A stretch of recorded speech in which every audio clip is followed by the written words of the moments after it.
সালটা ছিল 2022। আমি নবম শ্রেণীতে পড়ি। তখন আমার বয়স 15 বছর। আমার এক্সাম চলছিল। তখন এক্সাম দিয়ে বাসায় আসি, আর দিনটা ছিল মঙ্গলবার। বাড়িতে ঢুকতেই মা বলল, তোর ছোট খালার শ্বশুর মারা গেছে, চল যেয়ে দেখে আসি। কিন্তু আমি প্রথমে রাজি হইনি। আমি বলেছিলাম যে মা, আমি যাব না, তোমরা যাও। তখন মা বলল, বাড়িতে একা কিভাবে থাকবি, চল। তখন আমি বললাম যে না মা, আমরা দুই বোন বাড়িতে থাকি, তুমি যেয়ে দেখে আসো।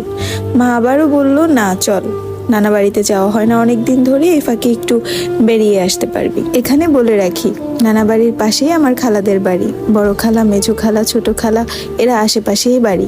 মা এত করে বলছে দেখে ভাবলাম যে যাই। মা যখন এতবার বলছে, যেয়ে আসি। যেই ভাবা সেই কাজ।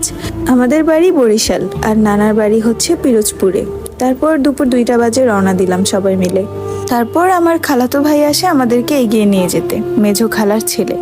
কিন্তু উনি ছোট খালার বাড়ির দিকে না যেয়ে যাচ্ছিল মেজো খালার বাড়িতে। অবাক হয়ে আমি মাকে জিজ্ঞেস করলাম, মা, আমরা ছোট আন্টির বাড়িতে যাব না, মেজো খালার বাড়িতে কেন যাচ্ছি? আমি আমার ছোট খালাকে আন্টি বলেই ডাকি। তখন পর্যন্ত বুঝতে পারছিলাম না যে আমার জীবনটা শেষ করে দেওয়ার জন্য সবাই মিলে আমাকে এখানে নিয়ে এসেছে। যাই হোক, তারপরে মেজো খালার বাড়িতে যাই। যে সবাইকে দেখে মোটামুটি ভালোই লাগলো, খালাতো ভাই বোন সবাইকে। সেখানে বড় খালাও ছিল। প্রথমে ঢুকেই আমি ফ্রেশ হতে চলে গেলাম। তারপর ফ্রেশ হয়ে বের হলাম, সবার সাথে কথা বলছি। হঠাৎ সেই সময় একটা মহিলা আর একটা মেয়ে আমার খালার বাড়িতে ঢুকে, মানে যার সাথে আমার বিয়ে হয়েছে তার বোন আর তার ভাইয়ের মেয়ে। তারপর তারা আমাকে দেখে গেল। আমি কিছুই বললাম না, কারণ আমার কোনো পিছুটান ছিল না, কোনো প্রেম ছিল না, কোনো পছন্দ ছিল না, তাই কিছুই বলিনি। ওরা যাওয়ার সময় আমার ছবিও তুলে নিয়ে যায়, যাতে করে আমার হবু স্বামীকে আমাকে দেখাতে পারে। আমার স্বামীর পছন্দ ছিল লম্বা মেয়ে। আমি মোটামুটি ভালোই লম্বা, তাই তাদের পছন্দ হয়ে গেল। আমি তখনও বুঝতে পারছিলাম না যে আসলে আমার সাথে হচ্ছেটা কি।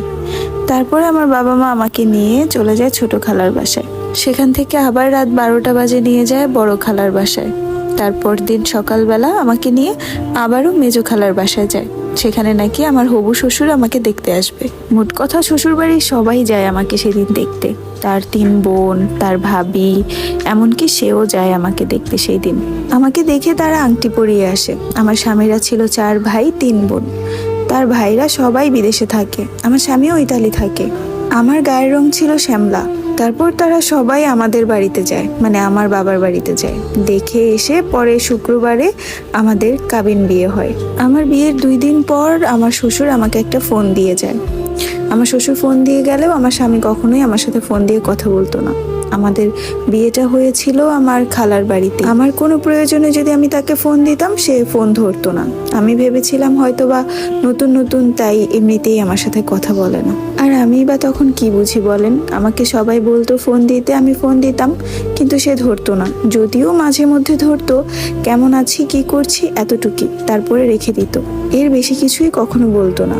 তারপর আমি আমার খালার বাড়িতে থাকা অবস্থায় আমার শ্বশুর বলল আমাকে তুলে নিয়ে যাবে, যেহেতু আমাদের কাবিন বিয়ে হয়েছিল। কিন্তু আমার বাবা রাজি ছিল না। আমার বাবা বলল যে খালামনির বাড়ি থেকে আমাকে তুলে নিতে দিবে না, সে তার নিজের বাড়ি থেকে নিতে দিবে। মানে আমার বিদায়টা আমার নিজের বাড়ি থেকে করতে চাচ্ছিল আমার বাবা। এটা আমার শ্বশুর মেনে